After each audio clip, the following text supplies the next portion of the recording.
नमस्कार दोस्तों, yes team में आपका बहुत बहुत स्वागत है। मैं आपके सामने रमन आज लेके आई हूँ एक स्टोरी जिसका नाम है सोने का अंडा।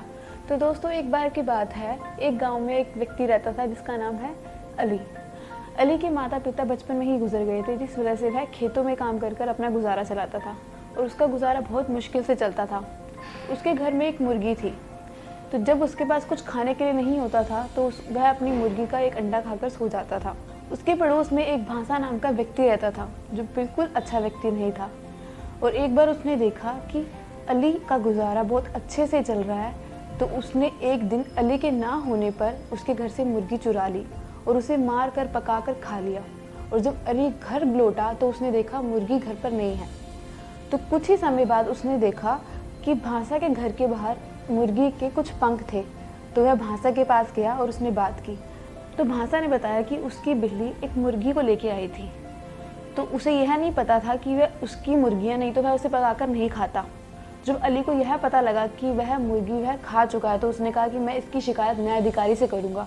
और यह बात सुनकर भांसा ने उसे अपनी बत्तख दे दी और अली उस बत्तख को लेकर चला गया और उसने उसे पाला। और कुछ ही दिनों बाद वह बत्तख अंडा देने लगी। और एक दिन बहुत तेज बारिश हो रही थी, तो एक साधु भीगता भीगता भांसा के घर गया और शरण मांगने लगा कि मुझे जगह दे दो। और भांसा ने उसे जगह नहीं दी।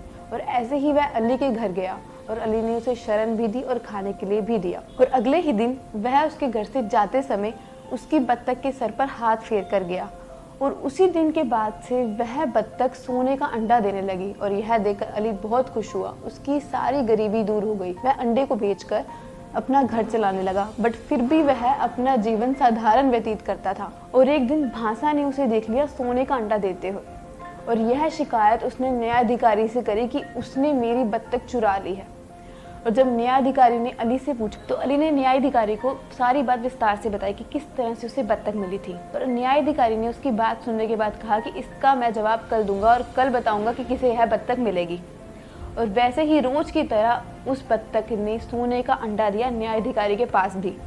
और जब वह अगले दिन आया तो उन्होंने उसे सामान्य अंडा दिखाया कि यह तुम्हारी बत्तख ने अंडा दिया है। और अलग अलग पूछने पर अली ने सारी सच्चाई बता दी किस तरह वह सोने का अंडा देता था। और भांसा ने कहा कि नहीं, हमारी बत्तख तो सामान्य अंडा देती थी। तो पूरी बात सुनने के बाद न्यायाधिकारी ने क्या किया कि नई बत्तख लेकर भांसा को दे दी और वह सोने देने वाली बत्तख को अली को दे दिया। तो दोस्तों, मोरल ऑफ द स्टोरी यही है कि हमें लालच नहीं करना चाहिए, हमें किसी को देख के जलना नहीं चाहिए, ईर्ष्या नहीं करनी चाहिए। तो दोस्तों, बताइएगा कैसी आपको ये स्टोरी लगी, और ऐसी ही और स्टोरीज देखने के लिए देखते रहिए यस टीवी। धन्यवाद।